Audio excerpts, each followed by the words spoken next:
Hello all, welcome back everyone. +2 public Tamil exam முடிஞ்சிருச்சு. So எல்லோரும் exam நல்லா பண்ணியிருப்பீங்கன்னு நம்புகிறோம். ஸோ எக்ஸாம் வந்து கொஷின் பேப்பர் ஓரளவுக்கு ஈஸியாக தான் இருந்துச்சு. ஒரு சின்ன டிஸ்கஷன் மாதிரி பார்க்கலாம் பாருங்கள். First 1 mark. மின்னேர் தனியாளி வெங்கதிர் ஒன்று ஏனையது தன்னேர் இல்லாத தமிழ் இவ்வடிகளில் பயின்று வந்துள்ள தொடை நயம் அடி எதுகை சீர்மோனை. First option. பொருத்தி விடை தருக. குரங்குகள் வந்து குளிரால் நடுங்கின, விலங்குகள் மேய்ச்சலை மறந்தன, பறவைகள் மரங்களிலிருந்து வீழ்ந்தன, பசுக்கள் கன்றுகளை தவிர்த்தன. So last option, fourth option. Third question பாருங்கள். பலர் துஞ்சவும் தான் துஞ்சான், விழித்திருந்தவரும் அவரை பாடியவரும்.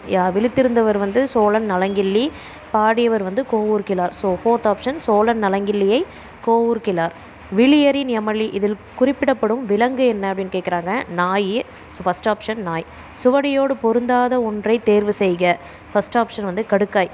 சரிங்களா, கொடுத்துருக்க 4 ஆப்ஷனில் அது ஒன்று தான் டிஃப்ரென்ஸாக இருக்குது. ஸோ ஃபர்ஸ்ட் ஆப்ஷன் கடுக்காய். 6th question. சென்னை வெறும் நகரம் மட்டும் அல்ல, அது நம்பிக்கை மையம். காரணம் என்ன காரணம்லாம் சொல்கிறாங்கன்னு பாருங்கள். மென்பொருள் வன்பொருள் வாகன உற்பத்தியில் பங்கு, மென்பொருள் ஏற்றுமதியில் முன்னிலை, நேரடி மறைமுக வேலைவாய்ப்புகளின் களம். எல்லாமே கரெக்டு தான். ஸோ ஃபோர்த் ஆப்ஷன் இ அனைத்தும். 7th question. சரியானவற்றை பொருத்தி தேர்க. Match the following. So first காதை வந்து சிலப்பதிகாரத்தில் இருக்கிறது, சருக்கம் வந்து சூளாமணியில் இருக்கும், இளம்பகம் வந்து சீவக சிந்தாமணியில் இருக்கும், படலம் வந்து கந்தபுராணத்தில் இருக்கும். So second option. சரிங்களா.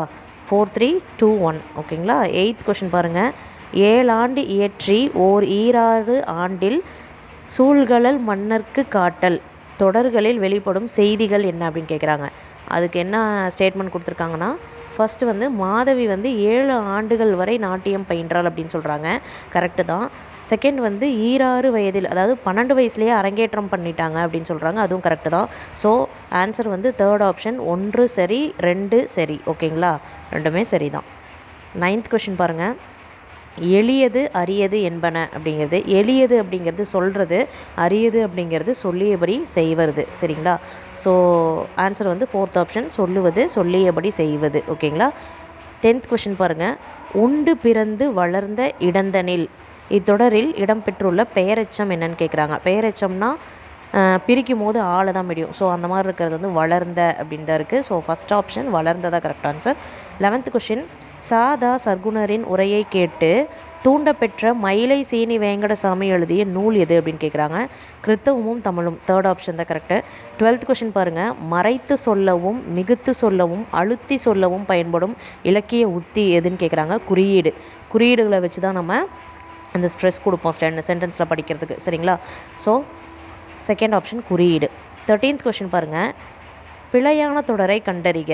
ஸோ ஃபஸ்ட்டு ஒன் தான் பிழையாக இருக்குது பாருங்கள். காலையில் புத்த மல்லிகை மனம் வீசியது.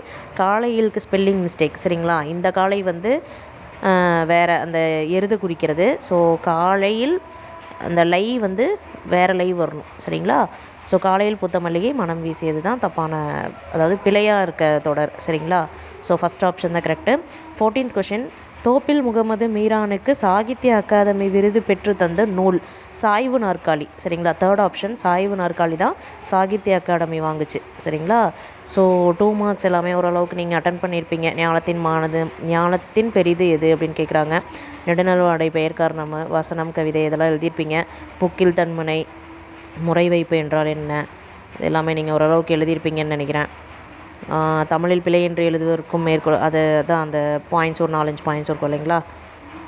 அது அப்புறம் வல்லின மெய்களை இட்டும் நீக்கியும் எழுதுக. தொடரில் உள்ள பிழைகளை நீக்கி எழுதுக. அடுத்து பேச்சு வழக்கை அதாவது நம்ம பேசுகிற சென்டென்ஸை வந்து தமிழ் மொழியில் ப்ராப்பரான தமிழ் சென்டென்ஸில் எப்படி எழுதுறது அப்படின்னு சொல்லுங்கள். நிலத்தை கிளற வேண்டும், அப்பொழுது தான் வயிறு நிறையும். ஓகேங்களா. அடுத்தது வந்து பொருள் வேறுபாடு அறிந்து தொடர், அதாவது திண்மை ரெண்டுக்கும் வேறு ஒரே சென்டென்ஸில் வேறு மீனிங்கில் கொடுக்கணும்.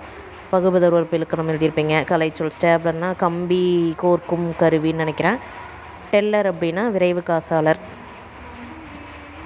அடுத்து பார்த்திங்க அப்படின்னா புணர்ச்சி, அப்புறம் சொல்லை பிரித்து தொடர் அமைக்கிறது. அதுக்கப்புறம் வந்து 4 மார்க் கொஷனில் இடம் சுட்டி பொருள் தருக எழுதியிருப்பீங்க. சடாயுவை தந்தையாக ஏற்று ராமன் ஆற்றிய கடமை இதெல்லாம் நீங்கள் எழுதியிருப்பீங்கன்னு நினைக்கிறேன். பேரிடர் மேலாண்மை. சென்னையின் பண்பாட்டு அடையாளங்கள். அதில் நீங்கள் 1 மார்க்லேயே ஒரு 3 பாயிண்ட்ஸ் எடுத்து எழுதியிருக்கலாம். அடுத்து அணி கேட்குறாங்க. 39th சினமெனும் சேர்ந்தாரை கொல்லி இனமெனும் ஏமப்புனையை சுடும். இது வந்து ஏகதேச உருவக அணி. இதெல்லாமே நீங்கள் அட்டன் பண்ணியிருப்பீங்க. ஸோ ஒன்றும் பிரச்சனை இருக்காது. ட்ரான்ஸ்லேஷனும் உங்களுக்கு ஃபர்ஸ்ட் யூனிட்லேருந்து எதை கேட்டிருக்காங்க. ஸோ ஓரளவுக்கு உங்களுக்கு கொஷின் ஈஸியாக தான் இருக்குது. மனப்பாட பாட்டு புறநானூறு பாட்டு கேட்டிருக்காங்க. ஸோ எல்லாருமே ஓரளவுக்கு ஈஸியாக தான் இருந்திருக்கும். நல்லா அட்டன் பண்ணியிருப்பீங்கன்னு நினைக்கிறேன். ஸோ நெக்ஸ்ட் எக்ஸாமுக்கு உங்களோட ப்ரிப்பரேஷனை ஸ்டார்ட் பண்ணுங்கள். All the best for all your exams. Thank you so much.